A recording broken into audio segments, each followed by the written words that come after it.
बताया तुम दोस्तों, वाक्षी के समृद्ध बात विजन के अंतर्गत मैं वरुण कुमार आपका हार्दिक अभिनंदन करता हूँ। दलिया, अगर हम खाने लायक किसी सात्विक भोजन की बात करते हैं, ऐसे भोजन की बात करते हैं जो सुपाच्य हो, शरीर में जाकर जल्दी से पच जाए, एनर्जी दे, तुरंत किसी भी तरीके से खाया जाए, ये शरीर को नुकसान ना करे, केवल लाभ ही करे, तो उसमें बोला जाता है अनाज का दलिया सबसे बेहतरीन है।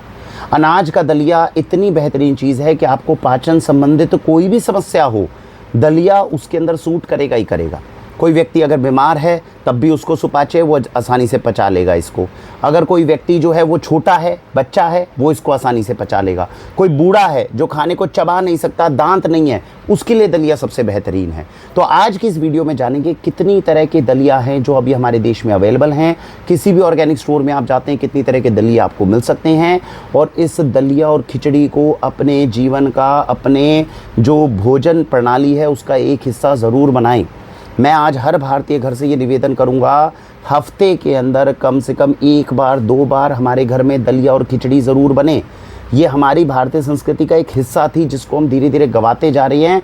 इसीलिए पाचन संबंधित बहुत सारी समस्याएं हैं जो हमारे पास में उत्पन्न होती जा रही है। बच्चों के पेट खराब होते जा रहे हैं, मोटापा बढ़ता जा रहा है। उसका सबसे बड़े कारणों में से एक है कि हमने दलिया अपनी डाइट में से हटाना शुरू कर दिया।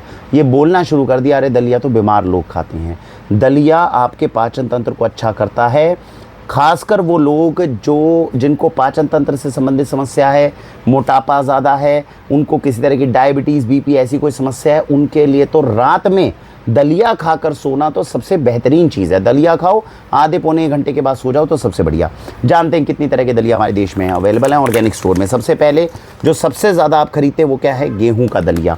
अब ये जो गेहूँ का दलिया होता है ये अपने आप में बुरी चीज़ नहीं है। गेहूँ एक बहुत अच्छा अनाज था, बढ़िया था। समस्या कहाँ? ये समस्या आई है कि 1965 के बाद हमने उस गेहूं को, जो गेहूं 800,000 सालों से हमारे देश में उपयोग हो रहा था, उसको छेड़कर उसके साथ में उल्टे सीधे डीएनए म्यूटेशंस ये कर हमने जो गेहूं अब अपने पास ले आए हैं, वो गेहूं वो है ही नहीं जो कभी हमारी धरती में उगता था। सबसे ज़्यादा छेड़छाड़ हमारे देश में गेहूं और चावल के साथ हुई, क्योंकि इसकी बम्पर प्रोडक्शन करनी थी हरित क्रांति के दौरान। तो गेहूं दलिया जो आज से 50-60 साल पहले हमारे लिए ठीक रहता था, पौष्टिक रहता था, अच्छा रहता था, अभी ठीक तो है लेकिन हाईली रिकमेंडेड नहीं है। तो वाक्षी आपको क्या करती है? देसी अनाज खाने के लिए रिकमेंडेशन करती है। गेहूं का दलिया आप खाते हो, पेट को लाभ करेगा, आपको रोटियों के मुकाबले आपको ज़्यादा लाभ देगा, लेकिन सर्वोत्तम चीज़ नहीं है जो खा सकते हैं। तो सर्वोत्तम चीज़ क्या है दलिए के रूप में जो खा सकते हैं? वो आती है श्रीधान्या मिलेट्स। आपके पास में 5 तरह के श्रीधान्या मिलेट्स हैं। भाई बैनयार्ड मिलेट हो गया, जिसको हम क्या बोलते हैं? सावक बोलते हैं। हमारे पास फॉक्सटेल मिलेट हो गया, जिसको कांगनी बोलते हैं। हमारे पास में लिटिल मिलेट हो गया, इसको सामा बोलते हैं। हमारे पास में ब्राउन टॉप मिलेट हो गया, हरी कांगनी बोलते हैं। कोडो मिलेट बोलते हैं, कोदरा बोलते हैं। तो ये 5 श्रीधान्या मिलेट्स बहुत सर्वोत्तम माने जाते हैं। देसी अनाज हैं, छेड़छाड़ इनके साथ हुई नहीं। भारत के सबसे बेस्ट टेरिटरी कौन सी है? कर्नाटका के अंदर मैसूर के पास जो गांव हैं, वहां पर ये बहुत पुराने समय से ये मिलेट्स उगाए जा रहे हैं। धन्यवाद करना चाहिए हमें खादरवली जी का, जिनको मिलेट मैन ऑफ इंडिया कहते हैं, जिन्होंने पूरे देश के अंदर ये मिलेट की आवाज़ हम सब लोगों तक पहुंचाई। लेकिन आज भी, क्योंकि अब अगला टारगेट, जैसे मैंने बताया ना, गेहूं हमारे लिए पहले बहुत अच्छा था, लेकिन छेड़ के हमने ख़राब कर दिया। बचने की आवश्यकता है। हमारे देश के किसानों तक अगर ये वीडियो पहुंच रही हो तो वो ध्यान रखें, अगर आपके मिलेट्स आप उगा रहे हो उनको जेनेटिकली मॉडिफाइड होने से बचाएं। अब सरकार भी यही चाहेगी, जो अनाज धीरे धीरे सेल बढ़ता जाएगा, सरकार ये चाहेगी उसकी बम्पर प्रोडक्शन होनी शुरू हो जाए। और बम्पर प्रोडक्शन करने के लिए आपको जेनेटिक मॉडिफिकेशन और उसके साथ में हाइब्रिड करना ज़रूरी है। उसके अलावा एक हद से ज़्यादा उसकी प्रोडक्शन नहीं हो सकती। दुर्भाग्य मान लीजिए, मजबूरी मान लीजिए कि अब हम मिलेट्स की भी आगे जेनेटिक म्यूटेशन की तरफ आगे बढ़ रहे हैं। तो गेहूँ तो हमारा ख़राब हो ही चुका है। तो गेहूं के अंदर अगर किसी ऑर्गेनिक स्टोर में जाते हो और मन करता है कि गेहूं का दलिया खाना है, तो किसका मांगना चाहिए? बंसी गेहूं का दलिया मांगो, लोकवान का मांगो, खापली का मांगो, है ना, सोना मोती का मांगो। ये हमारे देश के पुरातन गेहूं हैं, पुराने गेहूं हैं, जिनको अभी तक छेड़ा नहीं गया। तो गेहूं का दलिया अगर उनका खाओगे तो नुकसान नहीं करेगा।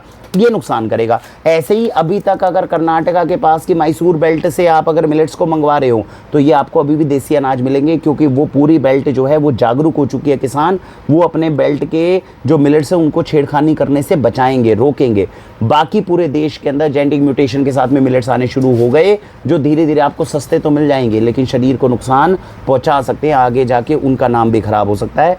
तो इसीलिए पहला क्या अटेम्प्ट होना चाहिए कि हम श्री धान्या मिलेट सीधा लेकर आएँ और देश के सबसे अच्छे एरिया से लेकर आएँ और इस बात की पुष्टि करें कि ये अनाज देसी है या इसके साथ छेड़छाड़ करी जा चुकी है। अगर श्री धान्या मिलेट मिल जाए और इसका दलिया कोई व्यक्ति खाने लग जाए और देसी अनाज है तो पूरे भारत में इससे बेहतरीन चीज़ जो है वो नहीं हो सकती। लेकिन श्री धान्या मिलेट के साथ में दिक्कत क्या है? दिक्कत ये है कि ये अनाज महंगे होते हैं। कर्नाटका के पास में गांव में है, पूरे देश में पहुंचाने में ट्रांसपोर्ट चार्ज वैसे महंगे नहीं है, लेकिन जब आपके घर तक पहुंचेंगे तो महंगे हो जाएंगे। तो उस चीज़ में कोई ऐसी चीज़ है जो मेरे शरीर के लिए देसी भी हो, जो मेरे शरीर को नुकसान भी ना दे, जिससे मैं ये बच भी जाऊं और जिसके साथ में मेरे को कॉस्टिंग भी नुकसान ज़्यादा ना हो, तो वो अनाज मैं अब आपको बताता हूं जो आप दलिए के रूप में यूज़ करो। आप अगर उत्तरी भारत में हैं तो जौ का दलिया, जो पुराना अनाज है, ज़्यादा छेड़खानी वैज्ञानिकों ने करी नहीं है। किसी ऑर्गेनिक स्टोर से आप देसी जौ का दलिया अगर खाओगे, सस्ता भी हो गया, खाने के लिए भी लाभदायक हो गया, शरीर को भी लाभ करेगा। हो सकता है उतना लाभ ना करे जितना श्री धान्या करे, क्योंकि श्री धान्या पे रिसर्च बहुत हुई है, मिलेट्स पे रिसर्च बहुत हुई है, जौ पे अभी तक रिसर्च नहीं हुई। कोई खादर वली जी जैसा कोई दूसरा व्यक्ति होगा जो जौ के ऊपर रिसर्च करेगा तो इसके बेनिफिट्स को भी बहुत पकड़ेगा। तो जौ का दलिया आप ले सकते हैं। अगर आपको लगता है कम पैसे में मुझे अच्छी चीज़, ऑर्गेनिक चीज़ चाहिए, तो जौ का दलिया गर्मियों में खाना चाहिए। गर्मियों के लिए जौ का दलिया बहुत अच्छा। गर्मियों में कोई दूसरा अनाज जौ की जगह दलिया हो सकता है और बहुत अच्छा हो सकता है जवार का दलिया। जवार का दलिया भी गर्मी नहीं करता, तो गर्मियों के अंदर जौ का दलिया खाओ, जवार का दलिया खाओ, कम पैसे में बेहतरीन चीज़ आपको मिली, उसका सेवन करो और आनंद लो। आपको लगता है नहीं मैं थोड़े पैसे एक्स्ट्रा अफोर्ड कर सकता हूँ, तो श्री धान्या मिलेट ले आओ। तो आपकी गर्मियों के अंदर दलिए किनके बनने चाहिए? जौ के, जवार के, और एक्स्ट्रा स्पेंड कर सकते हो तो श्री धान्या मिलेट के। तो ये हमारे पास में हो गए 5 अनाज। ये तो हुई गर्मियों की बात। सर्दियों के अंदर क्या करें? सर्दियों के अंदर आ जाता है, एक हो जाता है रागी, रागी यानी कि फिंगर मिलेट अंग्रेजी में बोलते हैं। दूसरा हो गया बाजरा, इसको बोलते हैं पर्ल मिलेट। और तीसरा एक और अनाज है जिसको बोलते हैं एमरेंथ यानी कि चुलई। ये भी हमारे देश के जो है पुराने अनाज है तीनों। तो एमरेंथ, रागी और साथ में बाजरा, इनके दलिए खाने चाहिए हमें सर्दियों में। ये भी सस्ते होते हैं। बाजरा के साथ हमारे देश में छेड़छाड़ बहुत शुरू हो गई है, मैं आपको बता दूं, क्योंकि पशुओं के खाने में भी और बाकी जगहों पे ये उपयोग होता था बहुत ज़्यादा। ये हाइब्रिड और म्यूटेशन वाला आ गया, तो बाजरे में आपको थोड़ी सावधानी रखनी पड़ेगी कि देसी बाजरा आपको मिल जाए। काफ़ी हद तक जवार के साथ भी थोड़ी बहुत छेड़छाड़ शुरू हो गई है। जौ इतना ज़्यादा उपयोग नहीं होता, सीधा सा लॉजिक है। जो आपके देश के अंदर अनाज एक हद से ज़्यादा उसकी प्रोडक्शन होनी शुरू हो जाएगी, समझ लीजिएगा उसके साथ में छेड़छाड़ भी होनी शुरू कहीं ना कहीं हो गई है। क्योंकि एक लेवल के बाद में प्रोडक्शन को बिना छेड़छाड़ के, बिना किसी चीज़ के, वैज्ञानिकों के इंटरफेरेंस के बिना उसको एक हद से ज़्यादा उगाया नहीं जा सकता, है ना। तो ये बात है, या तो प्राइस बढ़ेगा, और अगर प्राइस उतना ही है और प्रोडक्शन बढ़े जा रही है तो छेड़छाड़ करनी पड़ेगी। दो में से एक काम ज़रूर होगा। तो सर्दियों में बाजरा, एमरेंथ और आपका रागी, ये तीनों दलिए आपको खाने चाहिए। बहुत लोग हैं जिनको लगता है, क्योंकि हमारे यहाँ क्या है कि अपनी देसी चीज़ों की रिस्पेक्ट थोड़ी कम है, विदेश से घूम कर चीज़ आती है तो ज़्यादा अच्छी है, उसे बोलते हैं कीनवा। अब कीनवा क्या होता था? पहले तो सीधा विदेशों से आता था, ज़्यादा खतरनाक था। अरे कोई विदेशी आपको सबसे बढ़िया अनाज क्यों खिलाएगा? खुद सोचिए। बढ़िया अनाज वो खुद खाएगा, जो इधर उधर का थर्ड ग्रेड होगा माल वो आपको भेजेगा। सालों से हमारे साथ ऐसा होता आ रहा है, लेकिन हम सोचते हैं बहुत अच्छी चीज़ है। 1965 के आसपास में सबसे बड़ा खेल जो गेहूं का हुआ है हमारे साथ इसी वजह से हुआ है। हमारे देश के अंदर जवार थे, बाजरा थे। शास्त्री जी ने उस समय पे ये कह दिया था कि आप एक समय का खाना स्किप कर दो। ठीक है, उनको लगा, क्योंकि इतने सारे लोगों की एकदम डाइट हैबिट को कैसे बदलें। नहीं तो मैं पहले भी बहुत वीडियोस में बता चुका हूं कि भैया सीधी सी बात थी, आप गेहूं से जवार की तरफ शिफ्ट हो जाते, बाजरा उगा लेते। उस समय पे अगर श्री धान्या मिलेट की हमें पता होती तो इसको पूरे देश में हम उगा लेते, कोशिश अगर करते। लेकिन सर्कमस्टेंसेस बहुत सारे ऐसे थे कि उस तरफ सोच नहीं जा पा रही, तो हमें गेहूं अमेरिका से इंपोर्ट कर करके खाना पड़ रहा था। गेहूं हमारी फसल नहीं थी सबसे बढ़िया, है ना। तो ये फर्क पड़ रहा था। पानी चाहिए होता है गेहूं को, इन सारे को पानी नहीं चाहिए होता, ना बाजरे को, ना रागी को, ना चुलई को। ये मोटे मिलेट्स होते हैं, बिना पानी के भी बहुत जल्दी उग जाते हैं, लेकिन उस तरफ ध्यान नहीं गया। तो इसीलिए सारे के सारे अनाजों की तरफ हमारा फोकस, इसलिए मैंने बताया ना सीजन वाइज डिफ्रेंशिएट करो। अगर हमारा देश गर्मियों में आपका जौ खाने लग जाए, गर्मियों में आपका जवार खाने लग जाए, है ना, थोड़ा चना खाने लग जाए और थोड़ा जौ खाने लग जाए, तो पूरी पॉपुलेशन जो है वो अलग अलग अनाजों में बट जाएगी। एकदम एक अनाज के ऊपर इंटेंस नहीं आएगा, सेक्टर के ऊपर बहुत दबाव नहीं आएगा, हम उसको धीरे धीरे करके उगाने की कोशिश करेंगे बिना मिलावट के, तो फिर चीज़ें मैनेज हो जाएंगी। तो ये सारे, इसीलिए पुरानी संस्कृति में हमारे क्या होता था, चलो भाई जवार की खिचड़ी गर्मी में खाओ, सर्दियों में बाजरे की खिचड़ी खाओ, हाँ समझ रहे हो, रागी का चलो आटा पिसवा लेते हैं, चने का आटा हम खाने में डालेंगे। तो ये सब कुछ हमने कहाँ से सीखा, बड़े पूर्वजों से सीखा, उन्होंने सारे अनाजों को सेपरेट किया हुआ था, तो एक अनाज पे निर्भरता ज़्यादा नहीं थी। जब से हमारे देश में ये आपके चावल के ऊपर और गेहूं के ऊपर निर्भरता हर व्यक्ति की कर दी गई, ये हमारी सारी समस्याओं का जड़ जो है ये बनना शुरू हो गया। उसी की वजह से यूरिया, केमिकल, पेस्टिसाइड्स भी और ये सब कुछ भी दो ही अनाज हैं जो पूरे देश का भार अपने कांधों पर लेकर चल रहे हैं। कैसे संभालेंगे उसे? जिन विदेशियों को लगता है कि नहीं भाई विदेश की चीज़ अच्छी होती है, उनके लिए कीनवा होता है। हम रेकमेंड इसलिए ज़्यादा नहीं करते, कीनवा की न्यूट्रिशनल बेनिफिट्स को, और एमरेंथ जो मैंने चुलाई अभी बताया, जिसका पैकेट नहीं दिखा पाया, बहुत ताकतवर होता है एमरेंथ। एमरेंथ और चुलाई बहुत ताकतवर होता है। हमारे देश में चुलाई के लड्डू बनते हैं और माँ को खिलाए जाते हैं, जो माँ दूध मतलब बनाती है या कोई भी व्यक्ति खाए, प्रोटीनिशियस होते हैं, ताकतवर होते हैं।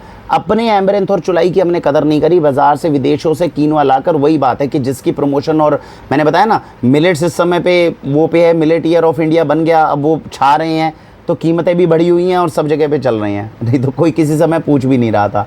ऐसे ही हमारे जौ जवार की कदर करिए, जौ जवार बाजरा रागी, है ना, चुलाई जो होते हैं ये हमारे पुराने अनाज हैं, इनको ज़रूर एक्सेप्ट करिए। आज छा नहीं रहे हैं, भविष्य में कोई आएगा एक नया व्यक्ति, वो कहेगा जौ खाओ जवार खाओ, इससे तो बढ़िया चीज़ नहीं है, फिर उसके न्यूट्रिशनल बेनिफिट देके उसके पीछे भागोगे।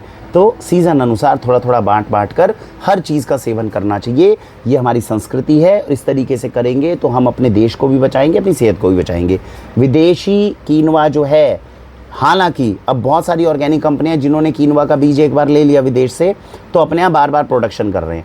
अपने यहाँ देसी क्लाइमेट में अगर किसी बीज की बार बार प्रोडक्शन करते हैं ना, तो उसको धीरे धीरे देसी की श्रेणी में आने लग जाता है वो। तो कीनवा पिछले 10-15 सालों से जो ऑर्गेनिक कंपनीज हैं जिन्होंने एक बार बीज लिया, वो उसी बीज में से बीज निकाले जा रहे हैं, तो काफ़ी हद तक थोड़ा बहुत ठीक हो गया है। अगर ये आज भी आप कोई व्यक्ति कह रहे हैं ना मैं इटली से स्पेन से इंपोर्ट करके आपको कीनवा खिला रहा हूँ और पैसे ज़्यादा ले रहा हूँ, तो समझदारी की बात नहीं है। वहाँ पे जीएमओ हो सकता है, जेनेटिकली मॉडिफाइड हो सकता है, नुकसान ज़्यादा करेगा, ज़्यादा पैसे देके आप नुकसान उठाओगे। और कीनवा की तरफ जाना ही क्यों? कौन सी ऐसी अंग्रेजियत हमारे अंदर घुसी हुई है? एमरेंथ खाओ, चुलई खाओ, है ना, तो वो सबसे अच्छा है। नहीं तो कीनवा भी अवेलेबल होता है।